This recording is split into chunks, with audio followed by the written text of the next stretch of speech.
Hi everyone, I'm Vitalik Buterin. I'm the uh, original head writer of Bitcoin Magazine, and I have a blog and I do some Python stuff on the side. Um, I don't know. I also did this Ethereum thing, but looking forward to chatting with you. Cool. Mhm. Um, yeah, so I think the last couple of months I had the great opportunity of going to this whole thing called zuzelu in Montenegro. Mhm. And it's this new concept, known as network states, and it's a really Mhm. cool experiment that you were able to put together. And Mhm. yeah, so I wanted to just talk to you a little bit about your thoughts on the experience, the Zuzalu, and just overall what you think about network states as it evolves into the future. I guess where we can start Mhm. is um, how did you even come across this concept? Mhm. Yeah, so I think I've been thinking about a collection of related concepts for the last couple of years now, right?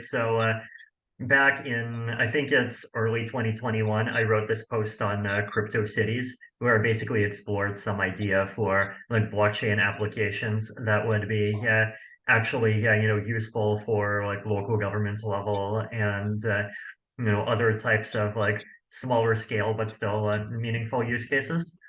I think the way my opinion on that has changed since then is that like I don't think that blockchains by themselves kind of give quite enough value to like really drive adoption. But I think if you start including zero knowledge proofs, right? So you give people, not just kind of auditability and open ledgers and all of those things, but you give people the ability to also preserve privacy of things that matter to them at the same time. Then like that's something that's like actually big enough to really give that kind of big enough hub for um, a lot more people. But like I still, find the idea fascinating, and I've been interested in kind of economic mechanisms and kind of technological mechanisms, and even especially on the ZK side of these kinds of ideas, and have been looking for, I guess, places where it becomes actually possible to put those ideas into action.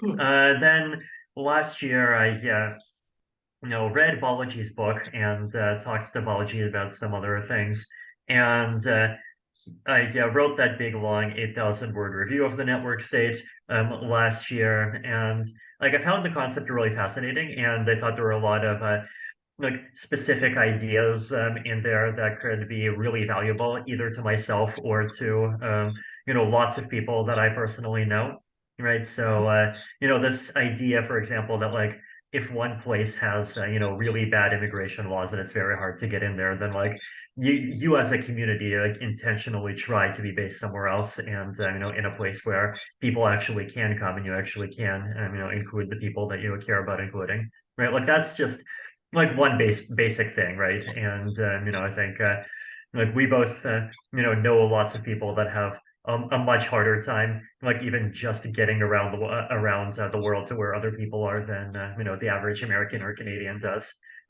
So like that's something that appealed to me a lot. Then this kind of keto kosher thing, like this is something that Balaji really uh, cared about and like, used as an example, right? This idea of like creating this intentional community that's really dedicated to kind of prioritizing, it could be keto food, could be kind of other aspects of a healthy lifestyle, getting into biomarkers and exercise and other kinds of things as well. And kind of more tech-friendly regulation, and I think kind of some of the instability on the U.S. side, those should be a pretty uh, clear kind of motivator for some other people too, right? Because like the crypto space in particular, right? Like it's inherently a global space that's serving a global community, and it doesn't really makes sense for kind of just one jurisdiction to be able to kind of like basically put kind of enforce its particular vision of what the right balances are on the entire world. So like all of those concepts, kind of both the kind of grander visions and just some of the simpler things like people needing to sometimes just needing places to live, and sometimes just like wanting to be in the same place and doing cultural experimentation, like that all like really appeals to me, or like there's specific examples of that that seem like they would be extremely valuable. So the thing that I saw though is that the space was very theoretical, and there were a lot of it's a lot of Twitter blabbing, and there's a lot of Twitter blabbing in response to Twitter blabbing, and first you have the network state, then you have everyone calling whatever they're already doing a network state, then you have people talking about overthrowing the network state, and it's kind of getting into this big cycle before anything like actually happened. And the goal of Zuzelu was basically this experiment that tries a lot of the different experiments at the same time, right? So and does things that are kind of novel enough and big enough that they're at a scale that's actually like different from things that have already happened many times, but at the same time it's like still manageable enough that you could logistically pull off something that's like actually meaningful and good within 4 months. And so that's so the goal was like not really to fit deeply into like the network state category or the coordination category or the free city category or like any of these things that people have already kind of been narrativizing. The goal is to try to get something that sort of pushes in the general direction of like that whole cluster and just helps everyone understand what is something further in that cluster that actually really makes sense. Right. So yeah, that's one. That was the initial impulse, and I think the goal is to try to just like bring people together from both the Ethereum community as well as some other communities, and just like see how it can make like that kind of intersection happen. Got it. Yeah, that's really helpful. So if I understood it correctly, where this idea came from or what motivated you to pursue this is one, it's a really good practical use of a lot of the technologies developed for the blockchain. And then two, immigration laws are not so friendly to a lot of people that we both know.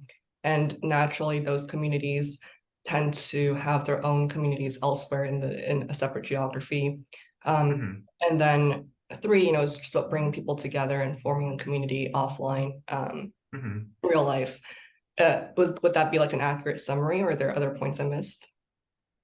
I'd say so, yeah. I mean, I'd say, yeah. I mean, immigration is definitely like one major example, but I think there's like a bunch of different, yeah, like use cases of just the idea of like intentionally bringing a bunch of people together into a particular place that like you actually choose instead of being a place that's conditionally dependent on where that particular community's history just like happens to start off a decade ago and sort of organically grew from.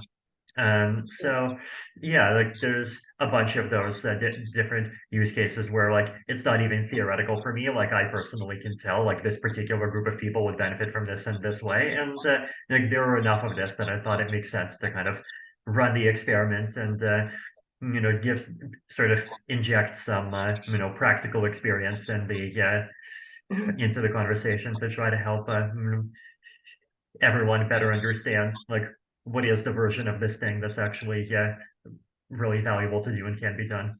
Yeah, I mean, one other thing that you mentioned, I just remembered is like having a healthy life, like including your diet. Yes. I think that's Yeah. actually a massive component of it because I live in LA right Mm. now. There's like a lot of food around me all the time. I lost so much weight when I was living in the network state, and then as soon as I get back to the States, I actually gain a lot of weight. So I think the food and the diet and just like that contributing to Mm. what you feel Mm-hmm. is really important. Mm. It's something you don't really get in other, major countries. Mm-hmm. Yeah, I mean, I think in that case, like Europe in general is just for food quality, the just even the baseline of the natural stuff is like very good, right? Yeah. But even on top of that, it's yeah, like in Germany right now, and I'm just able to find like so much organic, bio, fresh stuff, and there's much much less junk. than in like basically any other part of the world. But it's mm,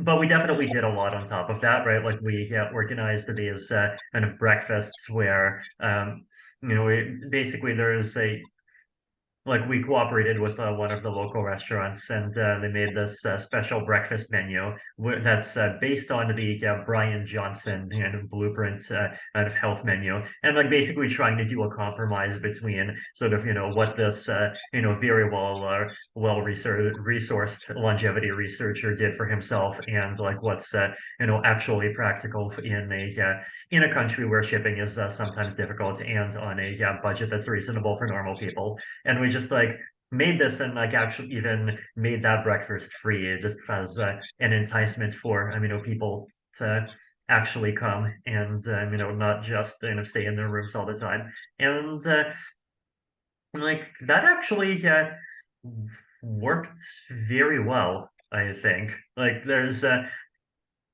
I remember when Glenn Weil did one of his critiques of the network state, and like and got to the keto kosher idea, right? One of his critiques is like, yeah, but if you just organize around kind of keto being the primary value of the network state, then like you're going to get a bunch of people who align on crypto, but also potentially misalign really heavily on a bunch of other, like, for example, political topics that they deeply care about, right? Like, if you get, if you even think about crypto people, like, there's a probably often but not always correct stereotype about like what that says about your political views and your views on like foreign policy or like every culture war issue or whatever, right? And it's a kind of it often gets narrativized as this sort of really extreme thing where you kind of monomaniacally have to optimize your life for that. And like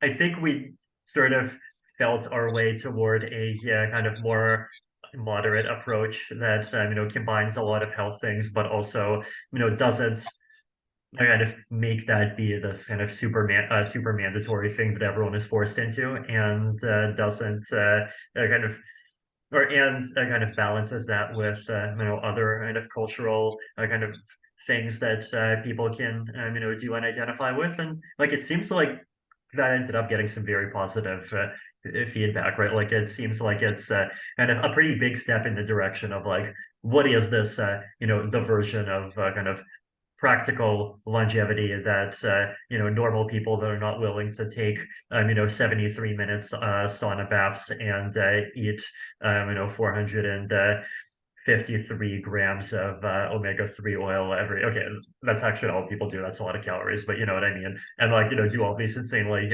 complicated kind of things that normal people would never do. And like instead of that, actually doing something that people would be like even normal people would really enjoy being part of, right? And so I think that like that part of the experiment ended up being really successful too.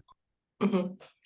Yeah, Hmm. that's really cool. So, what were some Hmm. of the biggest things that you saw from theory to practicality, and some Hmm. of the biggest learnings, let's say two of the biggest learnings from when you had the experiment idea to when it actually played out? Hmm. I think one of the things is that it's okay to not plan out everything ahead of time, and it's probably bad to plan things out ahead of time.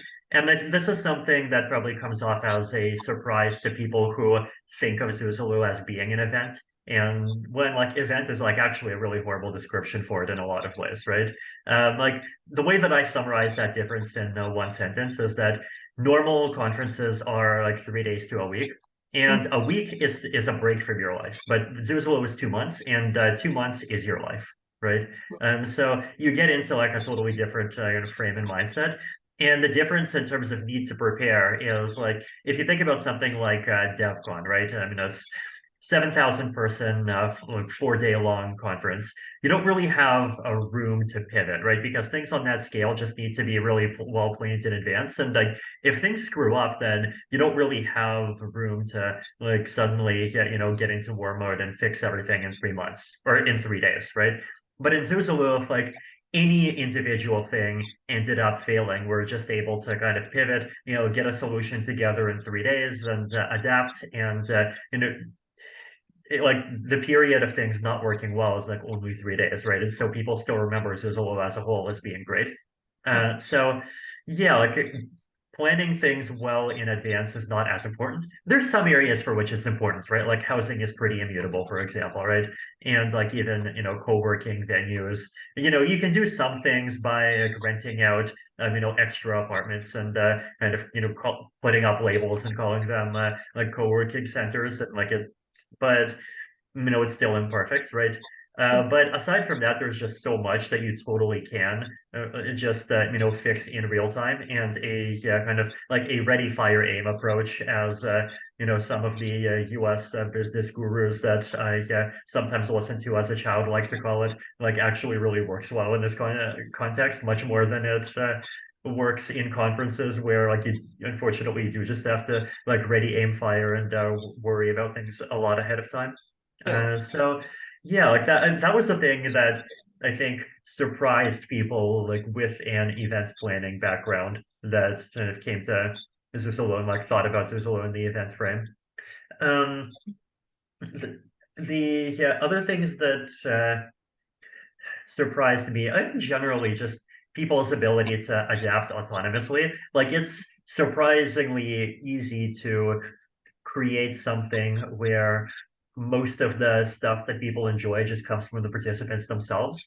Like basically, you just have to like it's even less work on the organizer's part, right? Because you just have to create infrastructure, create these like fairly permissionless processes for people to use infrastructure, right? Like we basically, at Zuzula just had a sign up form, and anyone could just, you know, book the dome, which was where most of the presentations and events were being held for a particular time slot that hasn't been booked already, and they click book, and then the event exists, and there's like a bit of the work that's done by the team, like the co-organizer team, to kind of just make the event ex more easily seen by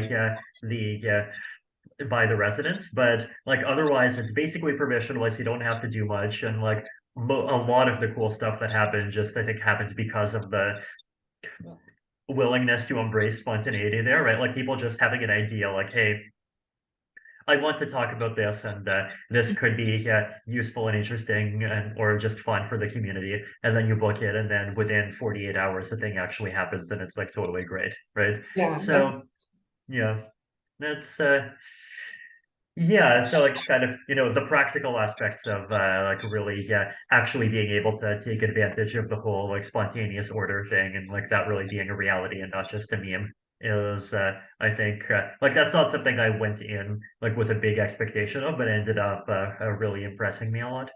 Yeah, I remember there were like flatbread making evenings and then all these Mm, different events that people just self-organized.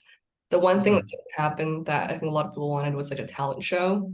mm, I think that would have been cool. But mm, speaking of extracurricular stuff, I was trying to ship these like 25 kits for mm, CRISPRing, bacteria to make it glow in the dark, or CRISPRing plant leaves to make it like turn red. Um, mm, but unfortunately, all the kits, a giant box was stopped by the customs, unfortunately. mm, So we didn't get to actually do the experiments.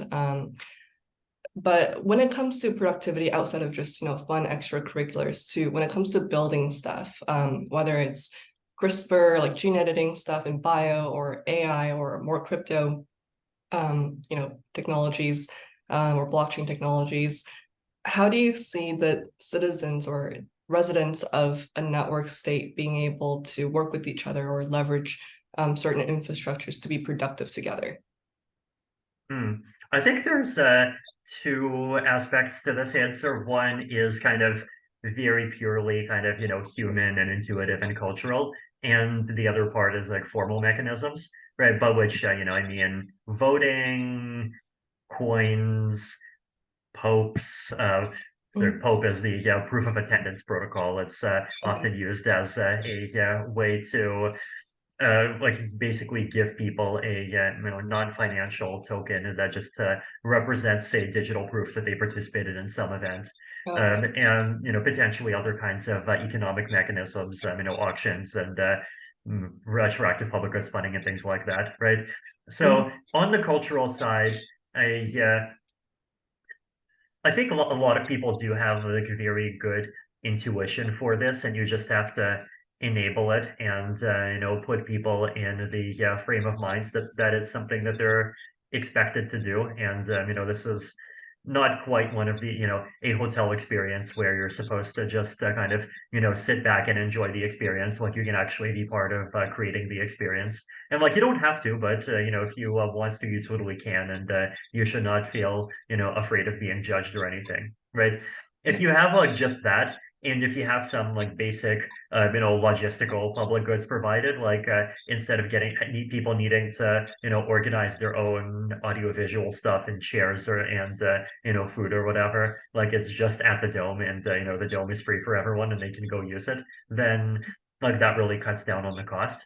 And so yeah, a big part of the answer is that like you don't need to create positive incentives for a lot of things. You really just need to reduce barriers and remind people that they can do those things. So that's for the kind of cultural side. And then when we get into formal mechanisms, I think like one of the reasons or really important factors here, right, is that there's this concept in sociology of Dunbar's number, like the average number of people that a person can keep track of, reliably, like things like remember their names, remember these important things about them, and so on, has been found across a number of different contexts to be like somewhere between 100 and 300, and 150 is in kind of the standardized mean number for this sort of effect. And if you tribes in ancient times in particular tended to sort of top out around the Dunbar's number in size. And when you're right, and when you're below Dunbar's number, one of the like generally you don't really need much formal mechanisms at all. Like people can, know each other's reputations, people can track good Mhm. or bad things about people, important facts about people, whether they're positive or negative, is spread around. If you do Sorry. something great for the community, if people remember that. Yeah, so you Mhm. can actually remember 150 people's names and reputations and stuff like that. Right. I think both of us can, right? Yeah, I think so. I feel like I Mm. mean, these days it's harder to have close friends or like too many Right. close friends. But I think generally Hmm. 150 is, I think Hmm. relatively fair Yeah. number. But how do you think social media or just the online communities, infrastructures Right. have changed that? Because now I'm connected to Hmm. Hmm. 2000 something people on Facebook as friends. Yeah. And Hmm. a lot more through business and LinkedIn and like all these different social media networks. So how do you think Hmm. social media has changed that? Do you think it increased it, decreased it? I don't know, but Mm. decreased the quality of each person that one knows? I think social media has definitely enabled us to like keep track of a larger number of people on some like weaker level.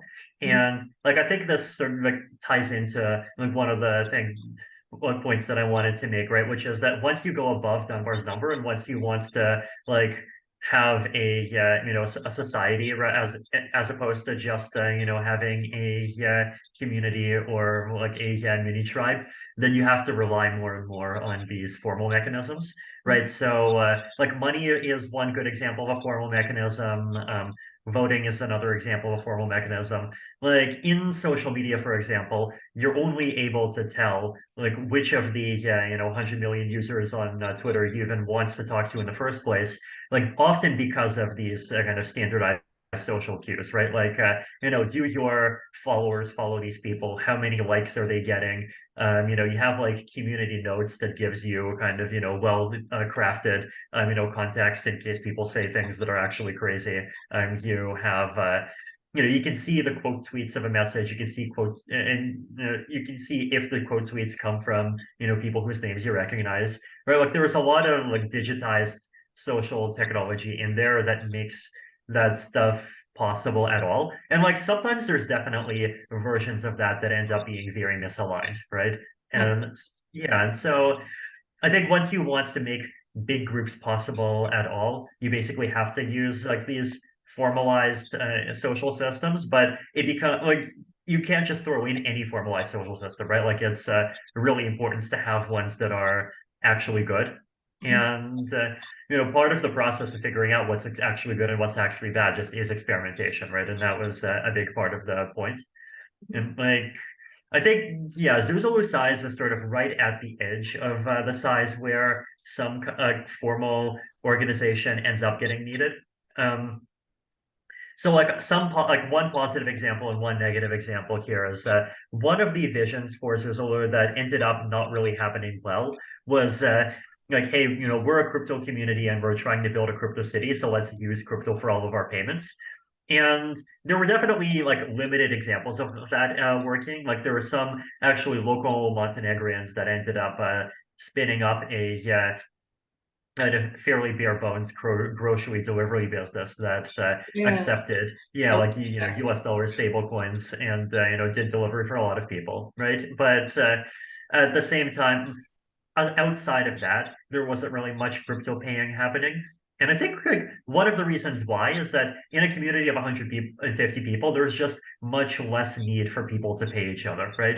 Because like you do things for free and you have intrinsic motivation, you have social kind of reputational benefits, and you have a lot of these other kind of cues. And so you don't really get this phenomenon where like if you just start doing things for free, like at some point you're going to just feel unrewarded and unmotivated, even if you don't need the money to survive. yeah. And that's but then like one example of a formalized social system that worked well is we experimented a lot with zero knowledge technology, right? Like basically these new kinds of cryptographic proofs that let you prove things about your data or about yourself without revealing specific like the entire data, right? So like the easiest use case was that we had this system called ZooPass where you could prove cryptographically I have this wallet on my on my phone. Like it's basically it can go in here and open up the ZooPass system, and it loads up. And after about 4 or 5 seconds, I have this QR code, Mhm. and this QR code, like it literally is a cryptographic proof that proves that I am a zuzelu resident with it without revealing which zuzelu resident I am, Oh, right? wow, And that's what it was. Yeah, I remember we had to yeah, all the domes, all the, all the yeah, exactly. Like it's you know, like basically, yeah, imagine like some of these, various kind of electronic proof systems that like really spread around a lot, during the COVID era, but like do them in a way that like actually preserves people's privacy and doesn't, create a big panopticon, right?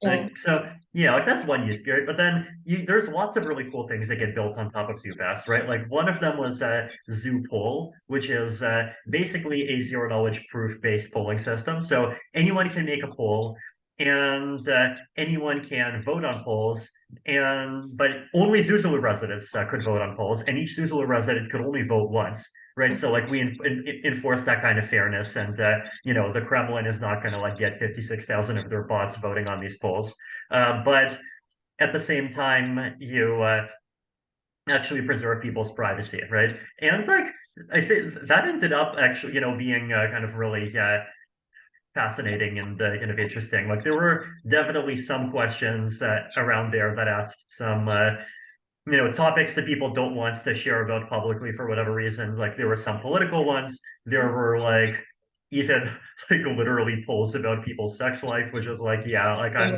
Yeah. not gonna like actually answer that stuff honestly if it goes into somebody's spreadsheet. Well, I have a question. Like, Yeah. what is the difference between that technology in Mm, the context of polls versus mm, like anonymized Google surveys, mm. for example? Right. I mean, I'd say the big one is just that the privacy is stronger, right? Like literally there's like literally zero anonymous like things that actually see everyone's identities, for example, right? And like there's definitely a lot of casual stuff where you don't really care too much if Google has the keys, but if we start talking about like further into the future, more sensitive applications like voting, for example, right? Like in Right. the longer term future, like even, voting in larger scale elections, like you don't want to you don't want Google to be able to see, given like how their employers or customers or whatever voted on different things, right? Yeah, yeah. Yeah, I but mhm. I was gonna say, Yeah, I like think, it just oh, sure go go. ahead. Sorry. Yeah, no, I think I just wanted to kind of round that off by saying that, like, I thought, like zuzelu, like ZooPass and Zoopol, like, is what I call one of like these formalized social systems, and like, I thought it actually worked really well, right? And I thought it actually, yeah, like, it did a good job of, giving people a view of like how other Zuzelu people are thinking about, and how they, yeah, kind of thought about like various topics that were important to them, right? So like, that's just like it's one example among many of a social system that like I thought actually provided a lot of value to the community, right? And so if we want to scale things like Zuzelu up, like I think we'd inevitably have to start, relying on things like more formalized things like that more. But and like it becomes more important to actually do those kinds of formalized things well. Yeah. Yeah, thank you. I think you have a really good grasp on the macro vision of governance and how to create larger offline communities. Um, with these formal social systems and yeah, with the guide of technology as well. I want to dive deeper into like the micro side of like Mm, having a community like this, especially the first mm, mm, people in a community like this. I think it really dictates culture. I think it dictates mm, the mm, social systems that will naturally be put in place and what will happen on a mm, day-to-day basis. When I was mm, there, I thought it was one of the most diverse and multicultural places I've ever been outside of Canada. mm, Um, mm, we had people from, China, Asia, overall, North mm, America, even, just across Europe and all of the different countries. So I thought that was really, really cool. And people had different interests too, but they're mm, all ambitious. And there was a wide range of professions too. It's not just crypto people, but there were, mm, longevity, even, symbiote, mm, like Drew Andy and mm, synthetic biology people were there. So it's a pretty big range of people. So how do you feel about selecting the right people to be mm. part of this, and what do you optimize for? Selection is hard, right? It's like one of the other challenges is that selection becomes very hard, especially once you start scaling things, right? And like in some ways, there's a little cheated, right? What I mean by that is like we had this, very non-transparent, process where basically 5 or 10 insiders, just used our kind of intuitive and kind of illegible and deep knowledge on like what kinds of the community are or what parts of the communities we're in are interesting, what parts are less interesting, what parts are risky, what parts might create conflict, what parts would work well with each other, and we basically sort of privately distributed the invite link and ended up collecting a few hundred applications and then just in a few cases and decided among ourselves, which ones go in. Mhm. And I do have to admit that, the process was definitely looked very unfair from the outside, and it was. And like, I'm definitely not trying to claim that it would be sustainable as a long-term procedure for even anything that ends up extending out of Zuzula, for example. Like once things become long-term and once other people have heard of it, then you have to like actually try to formalize the process more, make it more credibly neutral and all those things, right? But at the beginning, well, I think you can't avoid just relying on this very illegible, like intuitive knowledge of a few people that actually understand a few particular different communities that they think it might make sense to bring together, right? Like one of the things about this idea of diversity, for example, right, is that like I think there's a very naive version of it that people sometimes talk about, which basically tries to say things like every single organization or subunit of society like has some duty to represent the entire society that it's in, right? And Mhm. like I feel like that's actually a really bad approach that doesn't work because if every organization actually follows that role, then you basically have literally zero diversity between organizations, right?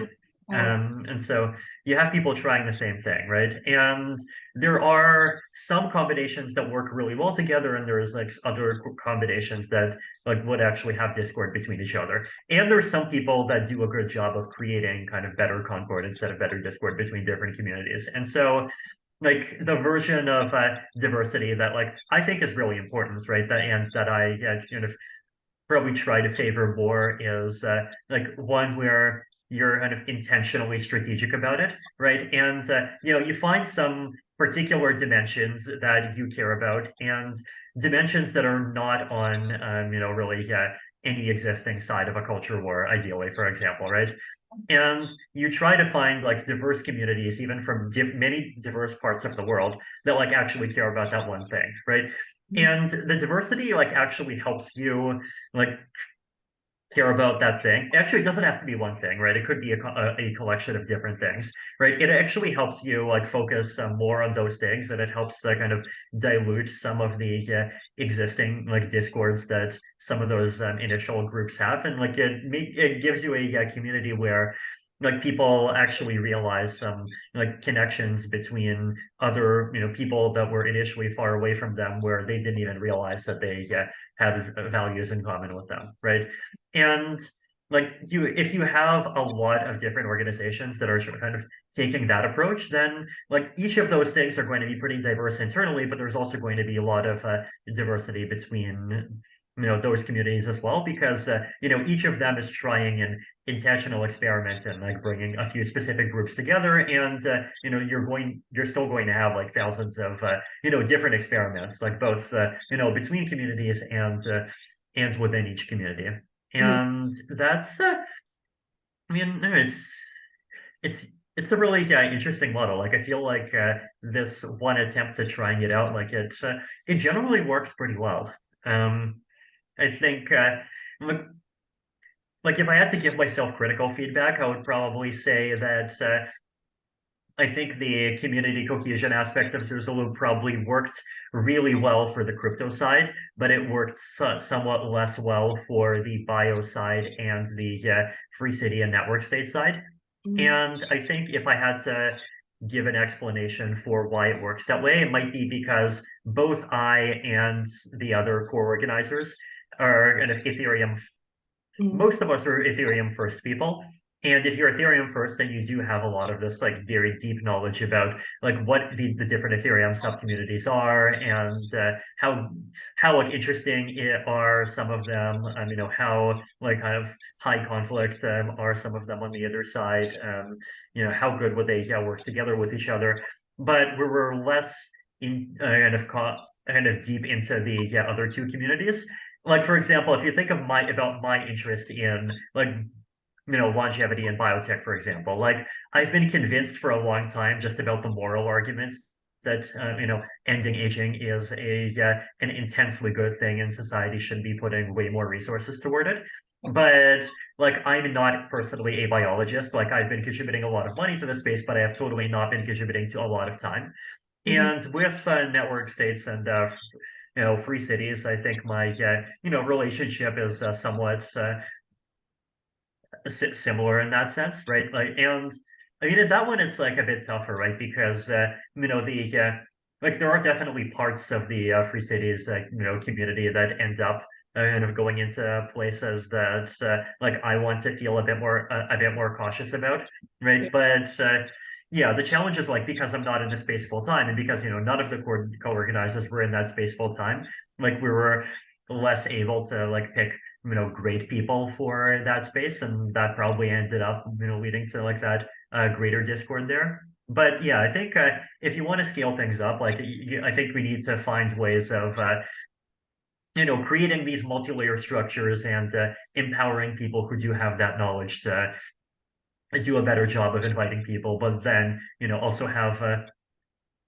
better processes kind of for empowering the right inviters, and for making sure that when people get invited, they get the right information about what the core values of the community are, for example. Right. So yeah, it's there's like a lot of hard challenges. Like I feel like one of the big kind of sort of new ideas that like we tried to bring in with zuzelu, especially if you compare it with the kinds of things that people usually label co-living, right? Is that the things that people usually label co-living, like the main value that they promote, in their marketing materials or whatever, is the idea that co-living is cool and fun and empowering, right?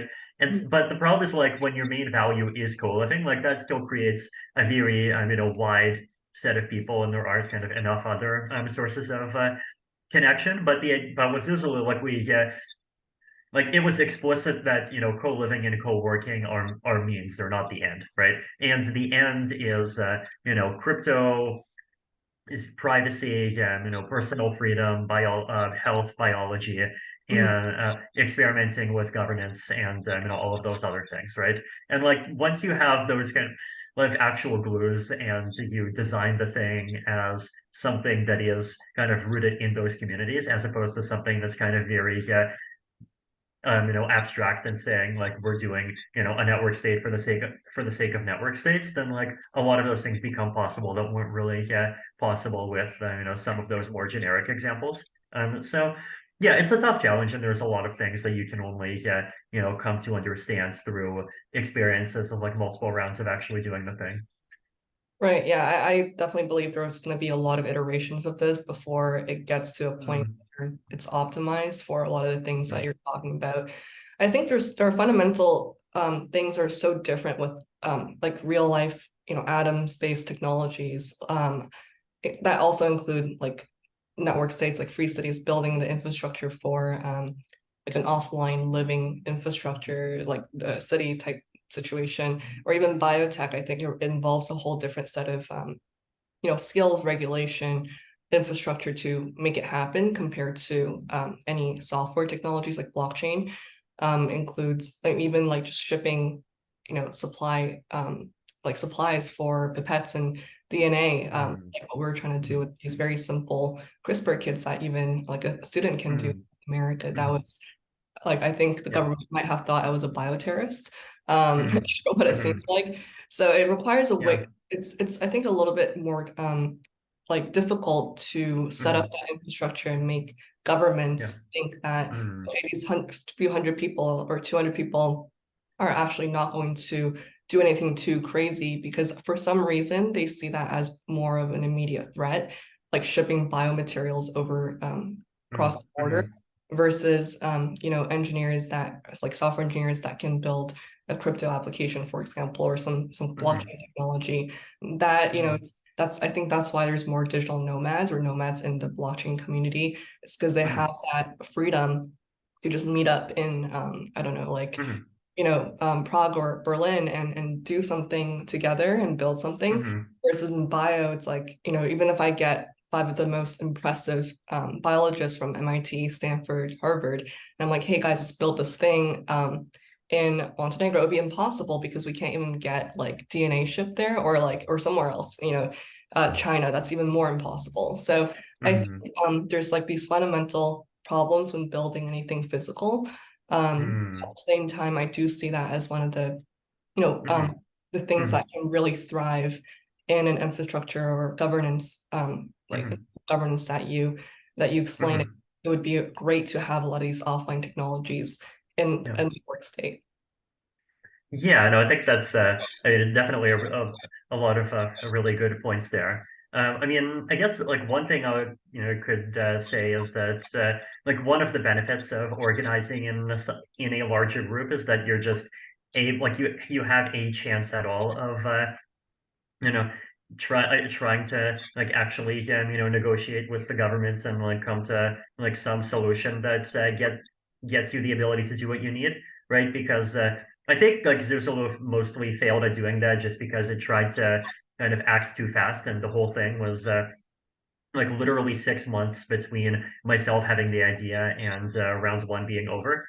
And future things are going to have a lot more lead time, and there might be sort of more implied lead time just because it's a version of the thing has already been done, and the concept is out there. But like if you're just a team of five biohackers, right, then like you're not big enough for anyone to listen to you, and you sort of have to either follow the regulations as they are, or try to find some way to evade them, which is actually the strategy that starts working less well if you grow bigger, right? But it's I mean, I think a strategy that in a lot of industries just is totally impractical if you're trying to do something very significant anyway. But yeah, if you're a bigger group, like you actually can like try to negotiate. You can try to have like a very small number of people specialize in handling logistics and do that for the group. You might have one or two people within your community that just like specializes in figuring out pathways to solve logistics problems that already exist and that like a group of five people would just not know about.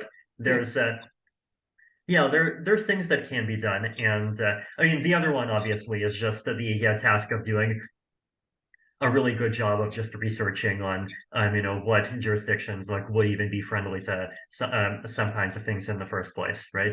Mhm. Yeah, so with with like those kinds of benefits and like with better planning, there's definitely stuff that becomes possible that would otherwise not be possible. But yeah, I think the first round was definitely not like super successful at proving that, and I definitely am really hoping that future rounds uh, will find a way to do that.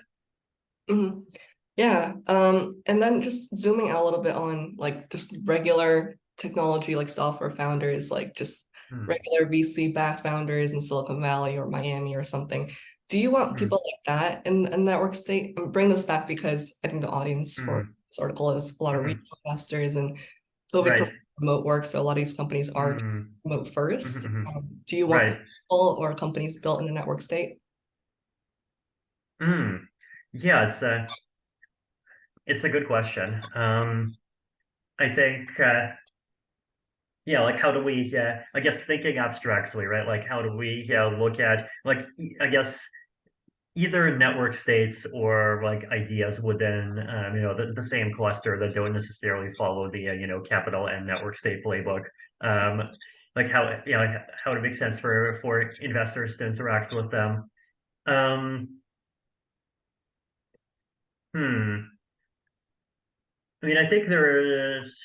I mean, like one possible idea would be to try to create like some kind of part of like partnership with the community to invest in things that get created within the community that turn out to be investable, and there might be some way to kind of for the community to collectively bargain a bit and kind of create some kind of setup where like there's some portion of revenue from successful projects goes to investors, some portion also goes to the community itself to keep the community's own ability to support its members and provide the public goods that make it even possible for like startups that live inside of it to apply. um yeah, and like That's cool. good, yeah, like values aligned partnerships between those different sides. I guess another just kind of implication for investors would probably be that if these kinds of like network states or collective digital nomading or whatever become more like like pretty prevalent and successful, that's probably like it's probably bad news for real estate prices in regions where real estate prices are currently kind of high for bad reasons, Mhm. and it's probably good news for regions that have a lot of things like natural beauty, some like good logistical properties, just like things like flights, like local communities that are like willing to participate with and have relationships with these kinds of communities and have that have good visa properties and all of those things. So like that also has implications for like either real estate or investments in like other kind of location based areas that a lot of investors care about. Um, Yeah, so I think like those are the two, right? Like basically find some way to kind of invest in a way that's collaborative with a community, or find ways to invest if you believe in the theory that this sort of thing is going to become really prevalent within 15 years. Mhm. Yeah. Hmm. Yeah, cool. I mean, I think it's just still such an evolving concept that it's hard to say what exactly it'll be. Yeah, Hmm. this is really cool to just learn more. Hmm. I'm sure a lot of people would appreciate Hmm. a little bit more insight into what this is, the Hmm. idea behind the philosophy, high level, Hmm. low level governance and culture. Um, yeah, I don't have any other questions. Is there anything I missed that you want to really talk about? Let me think this through for a bit. Mm, Hmm. Hmm. Hmm.